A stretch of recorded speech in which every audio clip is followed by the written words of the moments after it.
നിനക്ക് കിട്ടിയിട്ടുള്ളതല്ലേ, പിന്നെ നീ തെറ്റിക്കാവോ?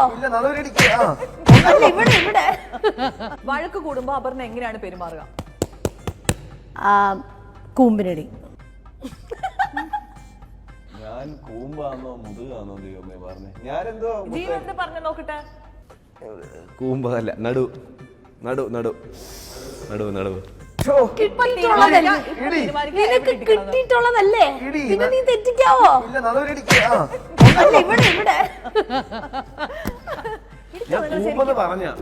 എന്നിട്ട് മാറ്റിക്കളഞ്ഞു. കാര്യം കിട്ടിയിട്ടുണ്ട്, അപ്പൊ അത് തെറ്റിക്കാവോ? ഞാൻ മറന്നുപോയി. എനിക്ക് ശരിക്കും ഇടിച്ചോ? ഇടിച്ചു. അയ്യോ, ഓക്കെ, അടുത്ത 50-ാം വയസ്സില് ജീവ എങ്ങനെ ആയിരിക്കണം എന്നാണ് ആഗ്രഹം.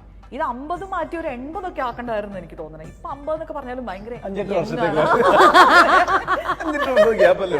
കഷന്റെ ഉണ്ടായിരിക്കണം, അല്ലെങ്കിൽ പല്ലില്ലാതിരിക്കണം. 50 വയസ്സ് പല്ലില്ലായിരിക്കണം, അത്ര മോശം കയ്യിലിരിപ്പായിരിക്കണം. പല്ലില്ലാത്ത ജീവ കഷന്റെ ഭയങ്കര ബോറായിരിക്കും. അയ്യേ, പല്ലില്ലാത്ത. ചിരിച്ചേ നോക്കട്ടെ. ജീവയുടെ ഉത്തരം കഷണ്ടി. ഞാൻ എന്നെ കഷണ്ടി ആയിട്ട് കണ്ടാലും പല്ലില്ലാത്തവനായിട്ട് ആയിരിക്കുന്നില്ല. കഷണ്ടി ആയിട്ട് വീട്ടിലിരുന്ന് ചിക്കൻ കടിക്കാൻ പറ്റും. കഷണ്ടി ആയ വിഗെങ്കിലും വെക്കാം. മ്യൂസിക് ഇടണേ. അപർണ ജീവ ഇടിച്ചതെന്തിന്? അപർണയ്ക്ക് ഒരു അമാനുഷിക ശക്തി ലഭിച്ചാൽ അതെന്തായിരിക്കും? എന്തായിരിക്കണം? അപ്രത്യക്ഷമാവാനുള്ള കഴിവ്, അല്ലെങ്കിൽ മനസ്സ് വായിക്കാനുള്ള കഴിവ്. ഈ 2 ഓപ്ഷൻ നമ്മൾ കൊടുത്തിട്ടുണ്ട്. ഇത് നീ തെറ്റിക്കില്ലെന്ന് എനിക്ക് നല്ല ഉറപ്പുണ്ട്. ഓക്കെ, മനസ്സ് വായിക്കാനുള്ള കഴിവ്. എല്ലാവരുടെയും മനസ്സ് വായിക്കും, ജീവയുടെ പ്രത്യേകിച്ച്. എന്റെ ഉത്തരം പ്ലേ. മനസ്സ് വായിക്കാനുള്ള കഴിവ്. ഏതൊരു ഭാര്യയും ഞാനത് പ്രത്യേകം പറഞ്ഞു, ജീവയുടെ പ്രത്യേകിച്ച്. നിങ്ങൾ വന്നേ. നീ അതുകൊണ്ട് ഞാൻ ദൈവത്തിനോട് ചോദിക്കും ഒറ്റ കഥയേ ഉള്ളൂ. ദൈവമേ, നീ പണ്ട് മുതലേ ഈ വരം കൊടുക്കുന്ന പരിപാടി ഡിലീറ്റ് ചെയ്ത് കളഞ്ഞിട്ട് നന്നായിരുന്നു. തപസ് ചെയ്ത് ചോദിച്ചാണെങ്കിൽ അത് കണ്ടേ എടുത്ത് കളഞ്ഞിട്ട് കാര്യമായി.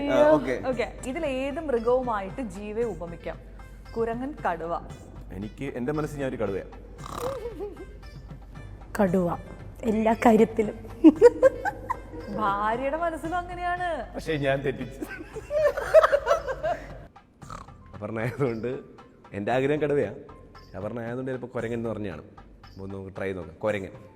ഞാൻ നിന്റെ കൊരങ്ങനല്ല. ഇടുക്കി.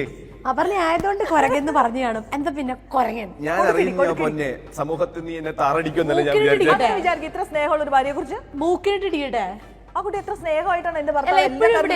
ഇനി വേറെ സ്ഥലം എന്താ? എപ്പോഴും ഇവിടെ അല്ലേ ഇരിക്കുന്നത്? അല്ല, ഇത്രയും സ്നേഹത്തോടെ അഭിമാനത്തോടെ ഒരു പെൺകുട്ടി പറഞ്ഞു കേട്ടില്ല എന്റെ ഭർത്താവ് കടുവയാണ്.